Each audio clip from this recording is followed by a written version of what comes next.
ini bukan kerja negara atau pemerintah semata. Ini bukan cita-citanya pemerintah, tetapi ini cita-cita seluruh anak bangsa. Meningkatkan nilai tambah produk kita, tetapi juga jangan lupa meningkatkan nilai tambah manusianya. Iya. Gitu, jangan sampai kita hanya jadikan pasar.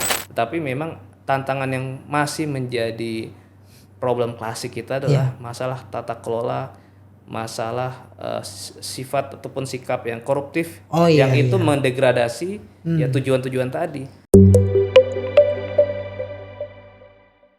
Assalamualaikum warahmatullahi wabarakatuh. Pemirsa, bagaimana kabarnya? Kembali lagi bersama saya Rahman Adori dalam acara kesayangan Podcast NU. Pada kesempatan kali ini kita akan membincang terkait dengan Indonesia Emas 2045. Sebagaimana kita tahu bahwa Presiden Joko Widodo menggagas impian Indonesia 2015-2085 yang salah satu poinnya menyebutkan Indonesia menjadi barometer pertumbuhan ekonomi dunia. Kemudian pemerintah membentuk visi Indonesia Emas 2045 dengan dasar impian Indonesia 2015-2085 tadi. Di dalam visi Indonesia 2045 ini terdapat 4 pilar. Pertama, pilar pembangunan manusia serta penguasaan ilmu pengetahuan dan teknologi. Kedua, pembangunan ekonomi berkelanjutan. Kemudian pilar ketiga, pemerataan pembangunan. Dan pilar keempat, ketahanan nasional dan tata kelola pemerintahan. Untuk mengupas terkait ini, tentu saya tidak sendiri karena saya bukan bidang di dalam isu ini ya. Sudah hadir bersama saya peneliti Institute for Development of Economic and Finance atau INDEF, Mas Abra Talatov. Assalamualaikum Mas. Waalaikumsalam Mas Rahman. Bagaimana kabarnya Mas? Alhamdulillah sehat. Lagi sibuk apa ini? Ya, ini kita sedang mengikuti nih proses transisi menuju pemerintahan berikutnya ini kan cukup menghangat ya. Jadi kita juga ingin melihat bagaimana dinamika perkembangan ekonomi ke depan ya. Yaitu jadi perbincangan sehari-hari dan anak muda saat ini. Wah, strategis ya kesibukannya ya. Mas Abra berarti masih jadi kepala divisi di INDEF? Iya, saat ini saya masih menjadi kepala Center of Food, Energy and Sustainable Development atau disingkat FES. Iya. Berarti kan Mas Abra juga sebagai peneliti ya? Iya. Kalau penelitiannya terdetailnya di bidang ekonomi apa Mas? Iya, untuk saat ini memang kita di center fokus di bidang pangan, energi, dan juga pembangunan berkelanjutan. Dan ini sejalan dengan tema kita pagi ini tentang Indonesia 2045. Iya. Kemudian juga dari makro fiskal kita juga turut mengikuti dan juga mengkaji. Iya. Nah pemirsa, ini saya harus memperkenalkan lembaga INDEF ini. Lembaga riset otonom yang sudah berdiri sejak tahun 1955. Cukup senior Mas ya. Jadi kontribusi dan dedikasi untuk bangsa ini sudah tidak diragukan lagi tentunya ya Mas ya. Iya. Betul nggak Mas? Iya betul. Jadi singkat cerita INDEF lahir di tahun 95 ya di era Pak Soeharto ya, ketika saat itu mungkin tidak banyak lembaga ataupun think tank yang kritis ya. INDEF lahir dengan daya kritisnya untuk memberikan masukan-masukan kepada pemerintah saat itu. Dan sampai saat ini masih konsisten memberikan pandangan-pandangan yang konstruktif. Oke. Nah, mungkin saya langsung bertanya ke pendahuluan aja dulu ya. Lebih kepada visi Indonesia 2045 yang dicanangkan pemerintah. Mas Abra sendiri ngelihatnya gimana Mas dengan visi itu? Apakah bisa kita terwujud visi itu di 2045 atau mungkin ada pandangan lain? Iya, sebetulnya visi untuk menjadikan Indonesia menjadi negara maju ya, Indonesia emas di tahun 2045 ini memang tentu sangat relevan ya. Ini kan menandai satu abad ya pasca Indonesia merdeka di tahun 45, dan memang artinya kita sebagai bangsa ingin melihat sejauh mana pasca kemerdekaan kita bisa menjadi negara yang mencapai cita-cita yang dimandatkan di dalam Undang-Undang Dasar, di dalam Pancasila. Kita ingin menjadi masyarakat yang sejahtera. Nah, itu semua kan tentunya perlu dituangkan di dalam perencanaan dan juga dieksekusi, diimplementasi. Nah, dengan berjalannya waktu pasca reformasi, ya dengan dinamika perekonomian dan juga perpolitikan, tentu kan kita ingin punya satu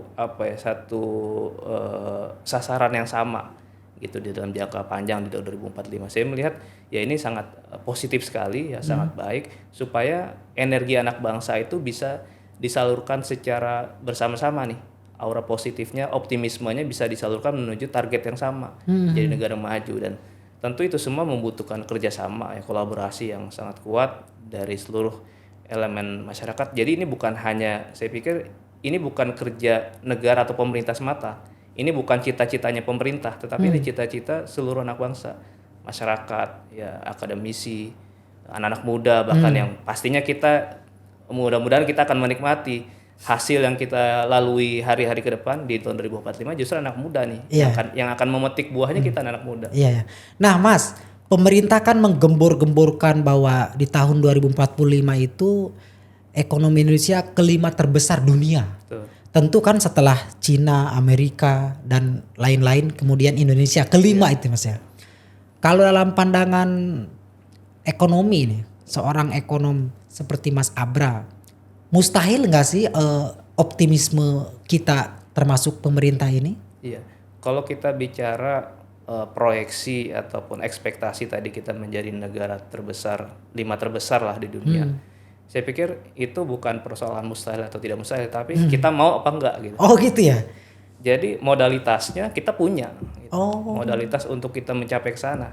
Artinya dari sisi sumber daya alamnya kita ada, melimpah, sumber daya manusianya juga kita sangat tersedia ya. Dari sisi jumlah kita bicara, dari sisi kualitas tentu ini kan ada proses kita mendorong ke sana, dan juga infrastruktur pendukung untuk menuju tadi. Nah, kita atau pemerintah sudah membuat proyeksi di mana di tahun 2045 nanti kita memang akan keluar dari middle income trap menuju negara maju. Nah, sebetulnya kalau kita mau melihat juga ada proyeksi dari OECD ya, organisasi pembangunan dan kerjasama negara-negara maju juga turut memproyeksikan bahwa Indonesia di 2045 nanti menjadi negara maju, bahkan peringkat keempat terbesar. Peringkat keempat terbesar, bukan kelima gitu. Wah. Tentu tadi ada prasyarat-prasyarat yang harus dipenuhi. Misalnya pertumbuhan ekonomi itu ditargetkan bisa tumbuh 6-7% per tahun. Nah, selama ini kan memang kita masih pertumbuhannya memang relatif naik turun terutama masa pandemi kemarin, tapi rata-rata sekitar 5%. Jadi belum pernah dalam 15 tahun terakhir itu di atas 6%. Nah, ini memang menjadi sebetulnya menjadi motivasi kita juga untuk bisa mendorong ekonomi kita di atas 6%. Nah, tentu tadi banyak hal-hal kebijakan yang harus disiapkan pemerintah dan juga dilaksanakan secara konsisten dalam waktu sampai 2045 mendatang. Tadi Mas Abra bilang soal modalitas mau atau tidak ya. Kalau dalam bayangan Mas Abra sendiri di 2045 itu memang yang terpikir nih Mas, yang kira-kira dibayangkan 2045 itu kita seperti apa Mas? Indikasi maju 2045 tuh kayak gimana? Saya membayangkan dari perspektif ya, kita optimis ya.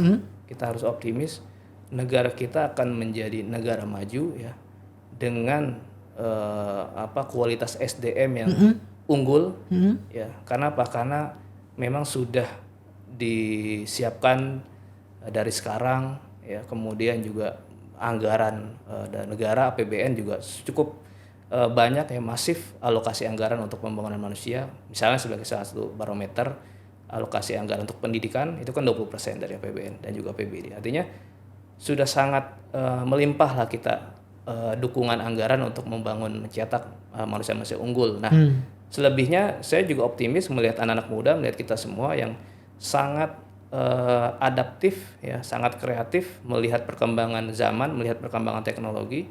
Kita tidak kalah dengan anak-anak muda dari negara-negara lain ya. Infrastrukturnya kita bisa terus bangun. Nah, saya melihat itu menjadi modalitas paling mendasar di masalah SDM. Nah, lain-lainnya kan itu sebetulnya sebagai cermin bahwa ketika SDM kita unggul, ya pemanfaatan teknologi, kemudian pembangunan infrastruktur itu juga akan mengikuti. Iya, Yang iya. paling penting adalah SDM-nya. SDM. Nah, dan yang paling penting juga menurut saya keyakinan bahwa kita bisa menjadi negara maju karena dalam hal ya kohesivitas ataupun stabilitas sosial dan juga politik, ya saya punya keyakinan masyarakat kita merupakan masyarakat yang betul-betul beradab, yang disiplin, ya, yang saling menghormati, berbeda mungkin dengan beberapa negara lain yang justru agak tertinggal karena tadi persoalan di dalamnya belum selesai. Sedangkan di kita ya kita berharap masyarakat kita masyarakat yang cukup solid ya. Jadi tidak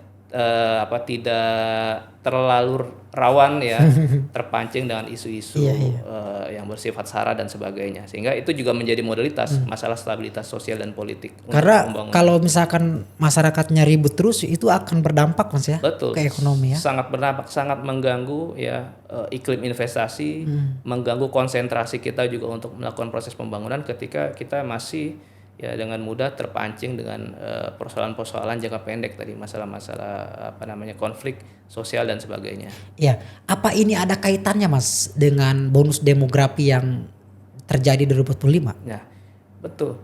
Jadi menariknya bonus demografi kita nanti kita kurang lebih 65% di tahun 2030 itu diisi oleh anak muda. Ya, oleh Usia produktif. ya, betul 65%. Artinya ketika anak-anak muda ini ya sudah mampu mencerna, sudah mampu bisa melihat kondisi ya fenomena yang terjadi itu dengan objektif ya, sehingga tidak terpancing lagi, tidak hilang arah gitu, nggak gagal fokus lah gitu dengan proses pembangunan yang akan kita lakukan di tahun-tahun mendatang. Jadi kita fokus saja, kita bagaimana meningkatkan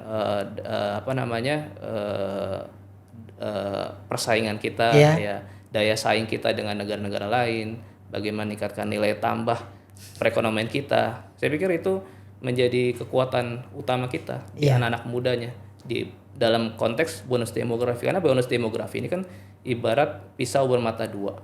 Di satu sisi ya dia punya hal positif, bisa menjadi infrastruktur utama dalam mendukung pembangunan, tetapi di sisi lain kalau SDM-nya tidak mampu kita jaga kualitasnya, kapasitasnya, itu justru menjadi bencana demografi gitu tadi, karena bencana demografi itu bisa terjadi. Bisa terjadi ketika SDM-nya tidak mampu kita pupuk, kita cetak ya secara optimal ya. Artinya apa? Artinya kualitas SDM-nya rendah. Kemudian juga mudah tersulut emosi. Kemudian juga belum lagi kalau kita bicara antara kebutuhan lapangan kerja dan juga ketersediaan lapangan kerja itu tidak imbang. Nah, itu kan juga akan memudahkan terjadinya gesekan-gesekan. Gitu. Oke, Mas. Tadi saya menyimak pernyataan Mas Abra di awal lebih kepada optimisme ya, lebih kepada optimisme. Tinggal kemudian bagaimana kita siap mau atau tidak. Betul. Nah, pertanyaan selanjutnya itu berkaitan dengan anak-anak muda sekarang. Biar kita ini siap menerima bahwa Indonesia akan menjadi negara maju, SDM kita, keterampilan kita harus ditingkatkan. Mungkin lebih kepada apa yang harus kita lakukan biar kita itu paling tidak jadi modal untuk berkontribusi pada majunya negara. Iya. Jadi ada dua sisi ya. Pertama dari sisi bagaimana negara ya menyiapkan, memfasilitasi anak-anak muda untuk maju berkembang ya, dalam hal ini pemerintah. Dan di sisi kedua dari masyarakat, dari kitanya sendiri. Dari kitanya sendiri. Bagaimana kita bisa proaktif dalam proses pembangunan. Jadi kan ada dua sisi nih, dari sisi atas, dari sisi top, dan dari sisi bawah, down. Nah, dari sisi atas kebijakan tentu negara, pemerintah wajib memfasilitasi untuk tumbuh berkembangnya anak-anak muda yang kreatif, yang unggul tadi ya, dengan berbagai instrumen kebijakan yang ada dari berbagai sektor, dari dukungan anggaran negara, ya, dari sisi sektor pendidikan. Ya. Kemudian dari sektor kesehatan, dari sektor ekonomi misalnya kita bicara sekarang lagi rame bagaimana transformasi ekonomi. Nah itu pemerintah mesti mempercepat, mengakselerasi pembangunan di sektor-sektor yang sifatnya produktif ya, yang bukan hanya bisa menyerap lapangan kerja secara maksimal tetapi juga meningkatkan nilai tambah SDM. Nah, makanya kan sekarang pemerintah fokus melakukan industrialisasi. ya hilirisasi di beberapa sektor strategis. Nah, itu kan semata-mata tujuannya untuk bisa meningkatkan nilai tambah produk kita, tetapi juga jangan lupa meningkatkan nilai tambah manusianya. Iya. Gitu, jangan sampai kita hanya jadikan pasar, tapi masyarakat atau manusia di Indonesia juga itu bisa terus meningkat daya saingnya gitu. Sehingga kita sendiri yang juga menikmati sumber daya alam yang kita miliki. Nah, itu yang sekarang ini sedang menghangat ya, bagaimana investasi itu diarahkan di sektor-sektor yang prioritas, sektor-sektor yang kita memiliki keunggulan di sektor industrialisasi. Kemudian juga di sektor pertanian yang selama ini menjadi kelebihan kita ya, kita sebagai negara agraris, tentu ini juga menjadi salah satu modal juga untuk pembangunan ke depan, karena mau semaju apapun negara pasti kebutuhan dasarnya pangan itu harus dicukupi. Nah, penting itu Mas. Betul. Logika tanpa logistik Betul. Yang buat paling kita. penting kan juga perut ini menjadi menjadi faktor fundamen ya untuk pembangunan. Jadi bukan hanya industri tetapi juga di sektor pertanian. Saya pikir ke depan ini juga pemerintah pasti akan terus concern ya, apalagi sekarang juga ada fenomena masalah perubahan iklim ya, El Nino dan sebagainya, ketika masing-masing negara sedang memperketat atau mengkonsentrasikan sumber daya alam untuk kebutuhan sendiri. Kita baca beberapa hari ini misalnya Vietnam, India itu berencana untuk mengurangi ekspor pangannya keluar. Nah, artinya kan kita harus siap nih dengan bekal cadangan pangan kita sendiri. Artinya kan perlu adanya proses peningkatan produktivitas. Ada inovasi di sektor pertanian. Nah, ini kan harus didorong oleh anak-anak muda. Ya, karena sejauh ini pangan kita kan banyak impor Mas ya. Iya, sebagian kita masih ada bergantung impor pangan ya, terutama untuk komoditas-komoditas yang memang produksi kita minim ya, dan juga ketika terjadi gangguan cuaca kan kita membutuhkan importasi. Memang itu dibutuhkan. Nah, tapi tadi saya melihat bagaimana ke depan kita perlu meningkatkan inovasi di sektor pertanian. Nah, kalau kita bicara artificial intelligence ya, itu juga bukan hanya bicara kita di aspek teknologi informasi, di aspek kita bicara di medsos, tetapi yang lain juga konkret ke sektor-sektor dasar kita, salah satunya di sektor pertanian. Jadi artificial intelligence itu bagaimana kita juga bisa arahkan untuk meningkatkan produktivitas pertanian kita. Soal caranya itu bisa lain hal. Itu kan itu secara teknis ilmunya, teorinya ada di berbagai kampus-kampus belahan dunia. Nah, manusia kita ya, anak-anak muda kita juga mampu untuk bisa mengenyam pendidikan di negara-negara maju tadi. Sehingga bisa diharapkan bisa diterapkan, diimplementasikan di Indonesia. Mereka kembali ke Indonesia untuk membangun. Mas Abra, menurut Mas Abra ini setelah tadi optimisme yang disampaikan bahwa kita yakin dan bisa menjadi negara maju, kira-kira tantangan apa yang sekarang kita hadapi menuju ke sana? Ya, perangkatnya, infrastrukturnya kita memadai, anggaran kita mencukupi. Artinya APBN sebetulnya mensupport segala aktivitas kebijakan yang didesain oleh pemerintah. SDM-nya juga kita sangat berkualitas. Ya, artinya cukup potensial untuk bisa mendukung kebijakan-kebijakan tadi.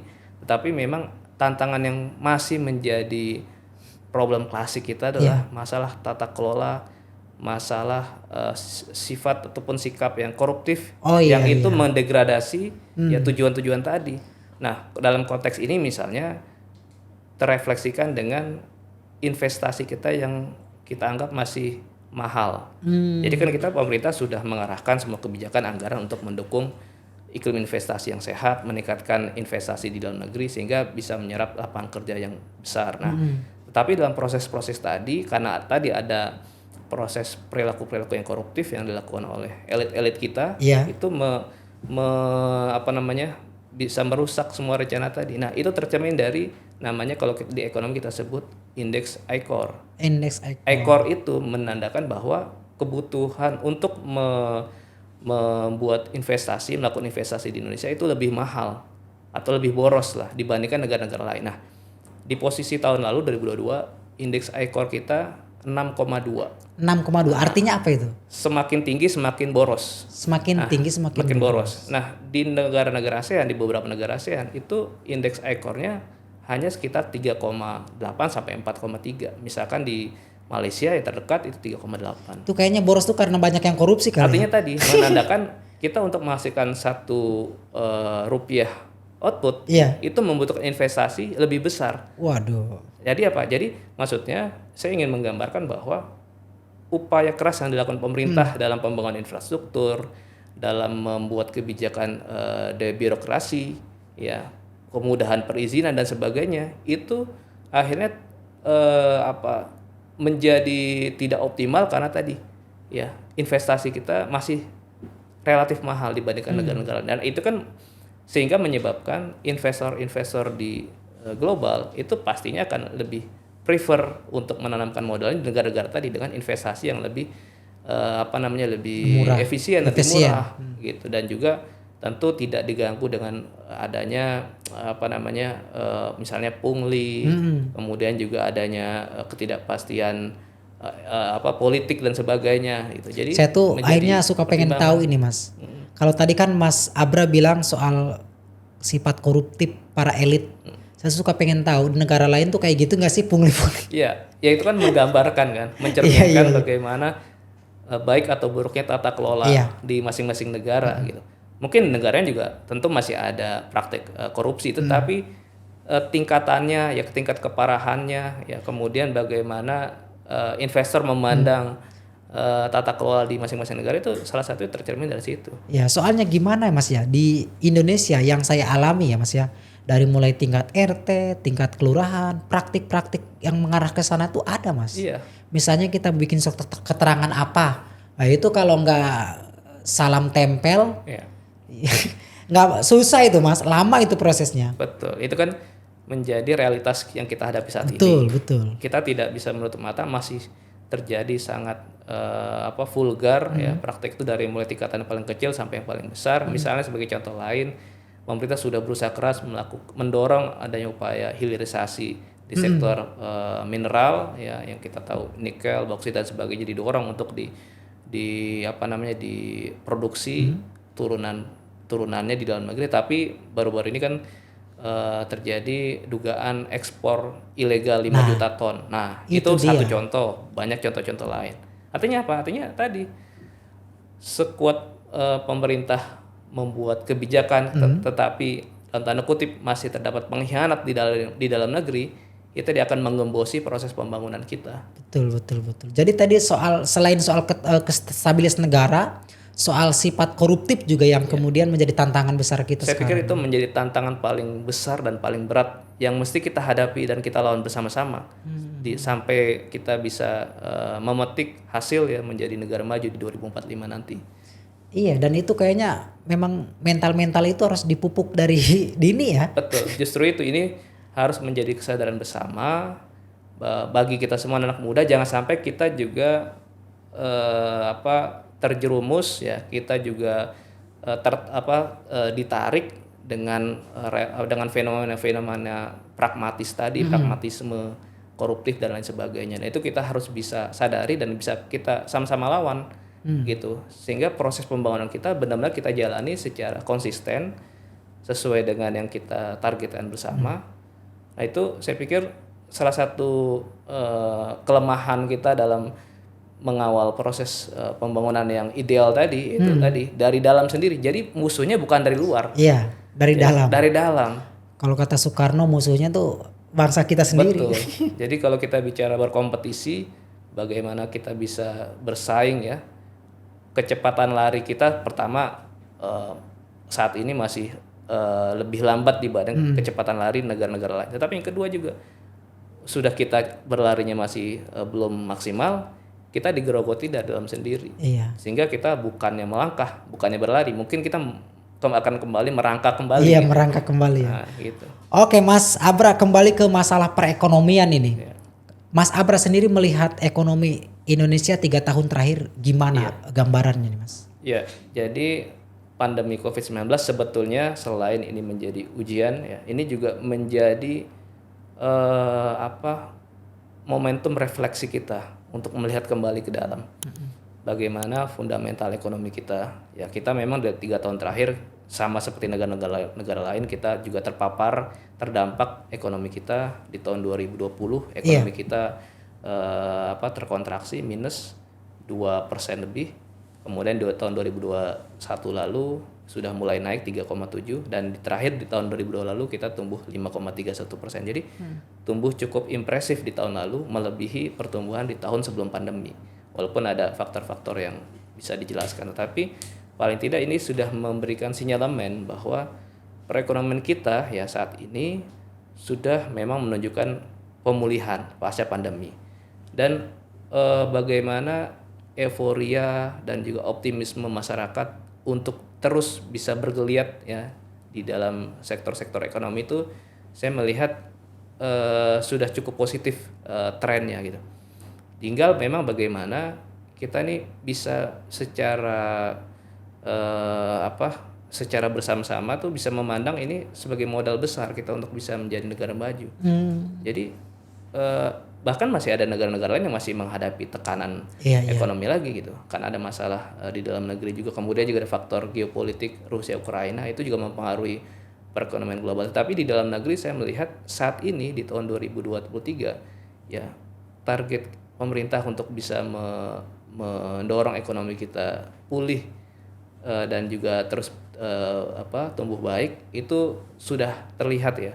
Artinya kan terlihat dari konsumsi masyarakat yang positif, kemudian juga minat investasi. Tahun lalu 2022 realisasi investasi kita 1.200 triliun, ya tumbuh cukup positif. Secara nominal, secara persentase kita tumbuh baik. Tetapi tadi ada tantangan-tantangan lain yang saya sempat singgung. Kemudian investasi, walaupun tadi 1.200 triliun, tetapi dari data yang saya olah, saya miliki, tingkat penyerapan lapangan kerjanya masih rendah. Bahkan cenderung menurun dibandingkan 5 tahun terakhir. Jadi di tahun 2018 misalnya sebagai contoh. Jadi ekonomi stabil tapi penyerapan kerja. Artinya ini kita bicara kualitas. Iya. Jadi kan kita bicara kuantitas dan kualitas. Secara kuantitas, secara kuantitatif mengalami pertumbuhan.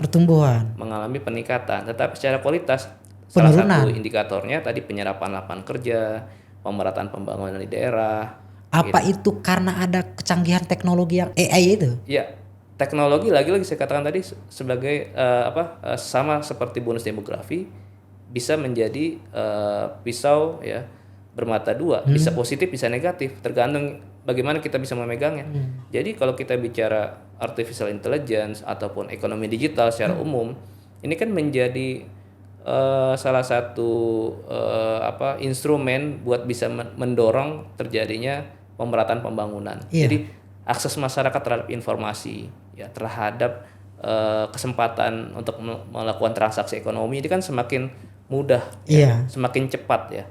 Antara produsen dan konsumen nggak perlu lagi harus secara fisik berada di kota-kota besar, tetapi cukup dengan informasi yang ada melalui telekomunikasi, ya sarana ekonomi digital. Setiap masyarakat end to end bisa melakukan transaksi.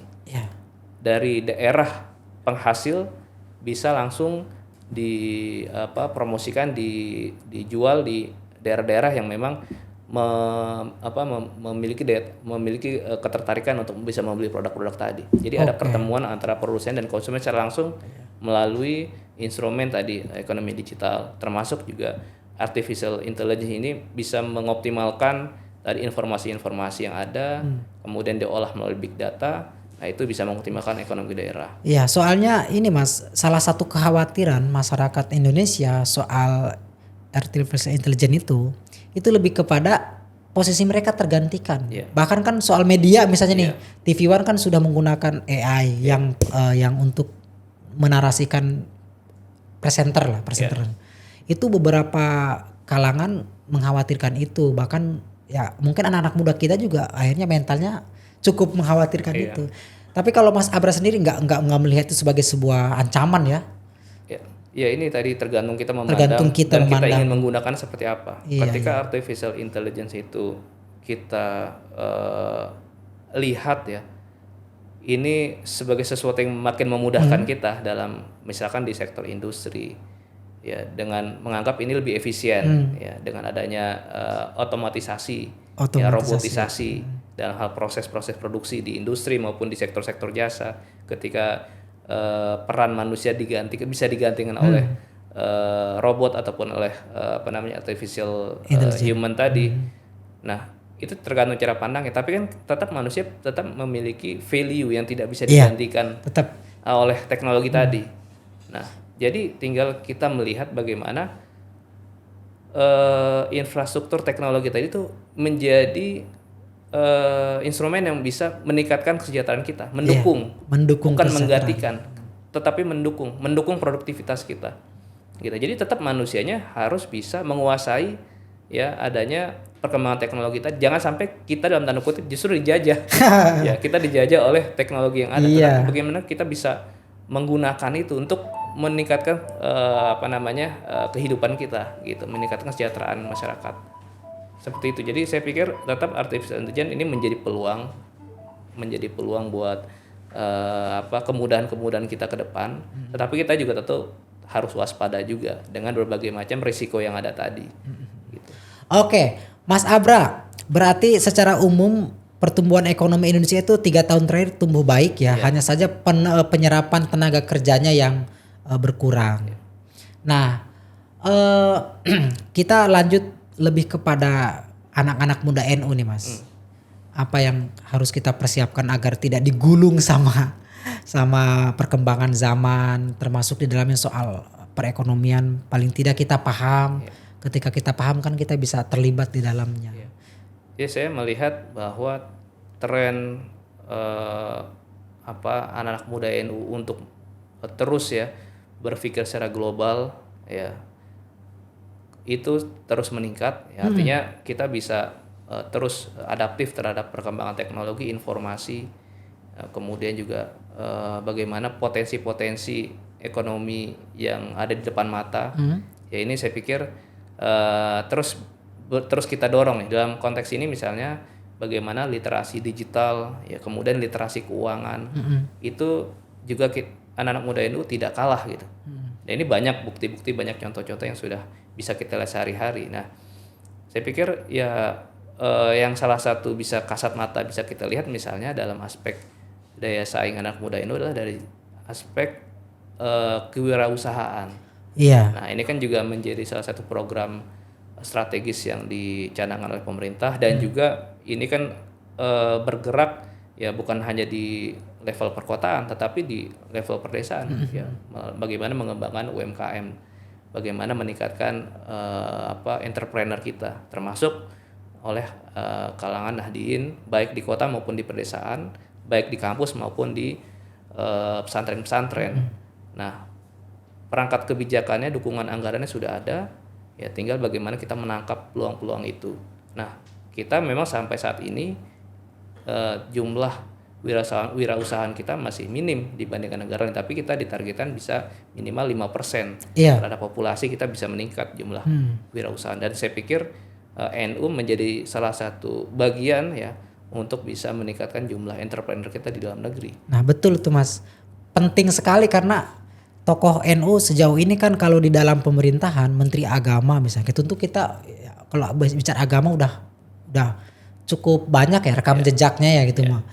Kemudian Menteri Desa itu kan udah sering gitu. Nah, yang belum kita lihat kader NU yang benar-benar kader NU misalkan di keuangan ya kan, atau di perekonomian itu kita sangat minim. Penindustrian misalnya sangat minim banget. Nah, ada nggak strategi yang perlu kita siapkan agar kita berada pada posisi-posisi penting di negeri ini? Artinya menunjukkan bahwa kualitas kita tuh memang mumpuni gitu. Ya, saya kira kita punya instrumen untuk bisa mendorong kader-kader NU ya berkancah lebih maksimal lagi di sektor-sektor, khususnya di sektor ekonomi. Ya yang memang ini kalau sektor ekonomi bisa digawangi oleh kader-kader NU, diharapkan juga bisa punya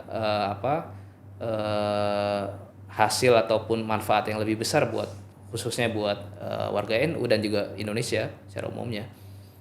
Kita kan ada Banom. Ya. Dan saya pikir melalui Banom baik di level PB maupun di PW sampai DPC cabang. Saya pikir itu salah satu menjadi kekuatan kita untuk mendorong bagaimana peran kita bisa lebih maksimal. Ya tadi melalui kerjasama dengan pemerintah juga jangan lupa dengan masyarakat itu sendiri, Dengan masyarakat. dan juga dengan swasta di pusat maupun di daerah. Nah, melalui bagaimana kita bisa membuktikan, menunjukkan peran kita, kontribusi Banom-Banom kita dalam sektor-sektor strategis di sektor ekonomi, saya pikir itu akan menjadi legacy dan akhirnya kan juga publik akan menilai bahwa ternyata memang kader NU cukup mumpuni untuk bisa memegang ya jabatan-jabatan strategis di sektor-sektor perekonomian, sehingga ke depan harapan untuk kita bisa melihat kader-kader NU bisa berkiprah di jabatan strategis di sektor perekonomian, kita harapkan bisa terwujud gitu ya, dimulai dari internal kita dulu. Siap. Satu lagi Mas Abra, orang kayak Mas Abra ini harus banyak turun ke bawah biar pada pinter semua. Biar semuanya pada kelatih lah. Siap. Paling tidak soal mindset ekonomi dan lain-lain. Siap, betul. Makanya melalui Banom, karena saya di lembaga pertanian NU, yaitu menjadi cita-cita juga bagaimana kita memiliki kebermanfaatan juga, maslahah juga buat masyarakat ya, melalui tadi program-program yang kita desain, yang itu bisa sampai turun ke bawah. Nah, ini kan menjadi salah satu visi ketum juga kan. Iya. Nah, tahu nggak Mas, biar ke bawahnya enak, harus jadi pejabat. Setuju itu. Setuju ya. Setuju. Jadi ada kesempatan terus tiap hari kan sama rakyat. Oh, baik Mas Abra, tadi perbincangannya cukup serius ya. Ternyata Mas Abra ini kalau bicara ekonomi nggak bisa digoda-goda dia. Nggak bisa digoda-goda, serius banget. Tapi yang mau saya bilang bahwa apa yang disampaikan Mas Abra tadi benar, bahwa potensi kita menjadi negara maju itu cukup besar ya. Karena modalnya ada, tinggal kita mau atau tidak. Dan yang paling penting, setiap tantangan termasuk AI yang disebut sebagai pengganti beberapa profesi, itu juga tidak terlalu mengancam sebenarnya ya. Tinggal bagaimana kita mempersiapkan diri. Mas Abra, terima kasih banyak sudah hadir. Dan mudah-mudahan tidak bosan-bosan hadir di Suara NU. Kita akan undang kembali di lain kesempatan. Tapi sebelum saya tutup, mungkin saya ingin ada semacam challenge ya. Saya akan ngasih pernyataan, kemudian Mas Abra milih, kasih alasannya. Oke. Seandainya Indonesia menjadi negara maju, harapan Mas Abra, bukan harapan, lebih kepada kayak India, kayak Amerika apa kayak Cina pengennya? Seperti Amerika. Amerika, kenapa? Karena tetap walaupun dia maju, tetapi memang ada corak demokratisasi di sana. Bagaimana masyarakat memiliki kesempatan yang sama ya untuk bisa secara proaktif ya turut memberikan dukungan terhadap pembangunan, dan secara sosial, ekonomi, politik ya mungkin ya saya pikir yang masih relevan lah. Apa karena sama-sama demokrasi? Ya, salah satunya menurut saya itu kata kunci, karena ada dimensi demokrasi yang kita juga sama sejalan dengan proses itu. Oke. Tokoh ekonomi nasional, Sri Mulyani atau Bambang Brojonegoro? Ya, Sri Mulyani. Sri Mulyani. Kenapa? Ya, sampai saat ini Ibu Sri Mulyani masih kita harapkan bisa terus berperan ya penting dalam meletakkan ya proses-proses pembangunan untuk menuju Indonesia 2045 melalui infrastruktur fiskalnya. Ya, kita berharap Ibu Sri Mulyani bisa terus amanah, bisa memberi landasan yang cukup kuat untuk kita bisa melakukan pembangunan di tahun-tahun mendatang sampai nanti terjadi proses regenerasi. Siap. Oke Mas Abra, kalau misalkan suruh pilih jadi pejabat atau tetap jadi ekonom? Saat ini tetap memilih menjadi ekonom. Ekonom ya? Alasannya? Alasannya dengan kita berada di luar pemerintahan untuk situasi saat ini, kita bisa memberikan secara bebas, kita bisa mengemukakan berbagai macam masukan, kajian secara kritis dan juga konstruktif, sehingga kita harapkan itu bisa mewarnai kebijakan yang sedang disusun oleh para pejabat ya, oleh pemerintah saat ini. Oke, yang terakhir nih, wapres ke depan kira-kira pengen yang ekonom apa non ekonom? Ya, sebaiknya ekonom. Sebaiknya ekonom. Sebaiknya ekonom, tetapi kalau dia memang tidak tersedia atau belum memadai, ya bukan hanya dari kualitas tapi juga saya pikir integritas. Integritas. Non ekonom pun bolehlah untuk menjadi wapres di ke depan. Yang penting mensejahterakan rakyat. Yang penting mensejahterakan rakyat, betul. Oke, terima kasih Mas Abra. Kita sampaikan terima kasih banyak kepada Mas Abra sudah hadir di Suara NU, dan kita doakan pemirsa mudah-mudahan beliau sehat terus. Amin, sama-sama. Lancar terus aktivitasnya, karirnya juga terus melejit, dan kita doakan lagi-lagi mudah-mudahan kebermanfaatan Mas Abra di NU kepada kita semua terus meluas ya. Amin. Ya, terima kasih pemirsa. Demikian perbincangan kami dengan peneliti dari Indef Indonesia. Wallahul muwaffiq ila aqwamit thoriq. Wassalamualaikum warahmatullahi wabarakatuh. Waalaikumsalam.